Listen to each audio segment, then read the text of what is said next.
This is CBC News World, Canada's #1 news network.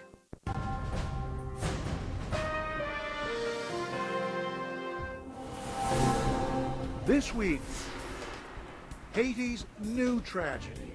How much worse can it get? Pounded by tropical storms and humanitarian disasters, Haiti struggles to shed its reputation as a failed state. But hopes fade, and it can't stop the increasing brain drain of its best and brightest. There's a terrible contradiction at play here. Claude Adams' feature documentary from Port-au-Prince.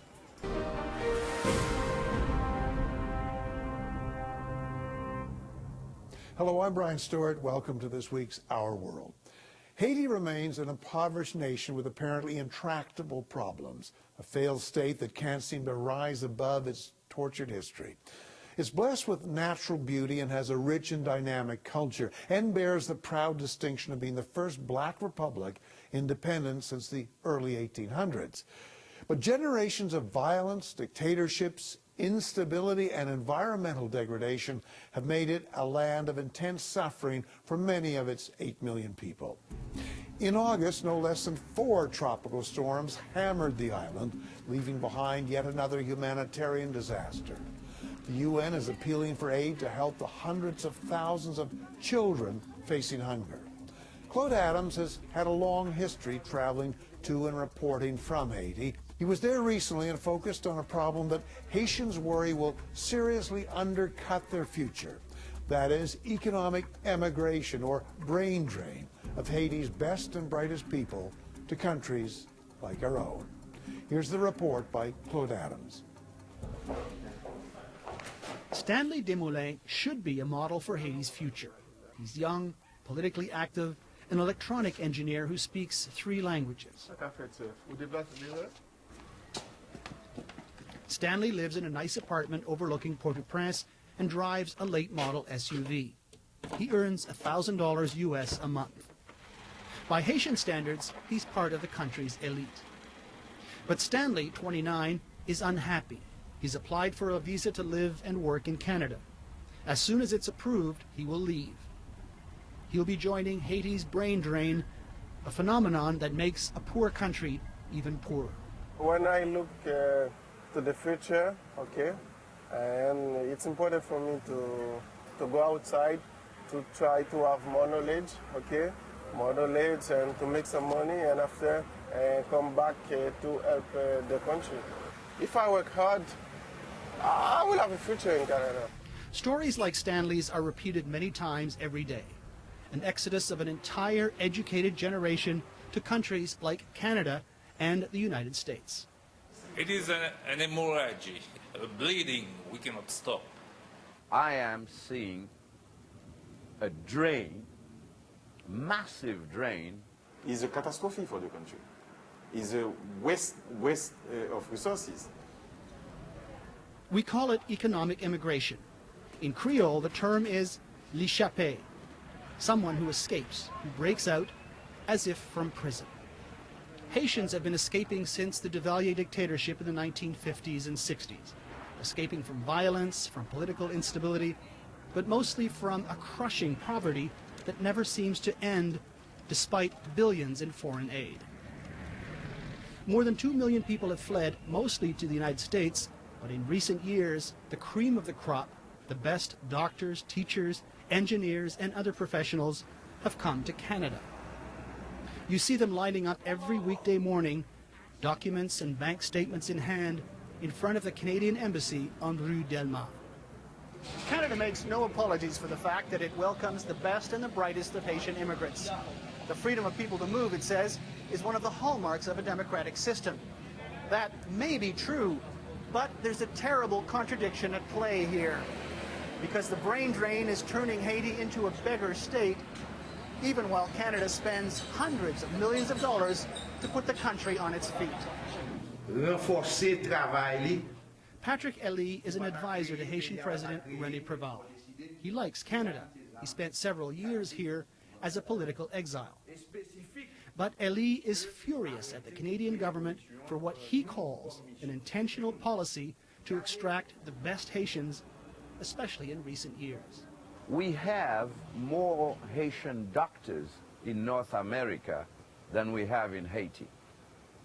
And the vast majority of them studied here in Haiti, were fed by their family, you know, went through the school system, and that did not cost the U.S. or Canada a penny. Cabinet Minister Jean Genius also points an accusing finger at Canada. For the past 8 years, I can tell you that the Canadian government has attracted thousands of Haitians, the best ones, doctors, engineers. What's wrong with that? The state of Haiti spent millions of dollars to form these people, and now they're all gone. And what do we receive in return? What Haiti receives in return is foreign aid, lots of it. Canada sends more money to Haiti than to any other country in the world except Afghanistan. The Harper government has pledged $500 million up to the year 2011. That seems awful generous, but how much of that money actually gets to the poor who really need it? Consultant Jean-Sébastien Roy has worked 25 years in development projects, including a number of Canadian ones. My opinion is that about 10% of any budget developmental program actually reaches what we call the ground, the field. This makes people like Patrick Ali wonder how humanitarian donors like Canada and the U.S. really are. Every time this country is in turmoil, people leave. Every kind of people leave. But then the U.S. and Canada throw back those that do not fit their need, but accept and entice those that fit their needs. Learning English is a priority for any young professional in Haiti, the first step to leaving. At the Haitian American Institute in downtown Port-au-Prince, hundreds come out every Saturday morning to learn what they need to know to integrate into North American society. Which city has the highest population? Emile Dorimont is 23. He wants to study medicine or music overseas. He'll do almost anything to escape. The real problem is Haiti. That's what somebody say, but that's my opinion. You can see that when you go in somewhere in Haiti, that's really nice. When you go in somewhere too, that's really, I can say really ugly. You know, a lot of garbage in the street, and insecurity, gunshot everywhere. Many of the young people we talk to mention violence. In reality, Haiti is less violent today than 2 years ago, thanks to the efforts of 9,000 UN peacekeepers. Nevertheless, these Haitians have lived almost their entire lives amid political and social chaos. A sense of insecurity has become part of the fabric of their lives, and they want to be free of it. Director Philippe Mantas says 80% or more of these students will leave Haiti at the first opportunity. Does it not concern you a little bit that most of these people will be lost to their country? Well, in a sense, it would concern me, but the problem is that there are no facilities here for them to have an opportunity to reach their potential. So you might even say that they were lost anyway.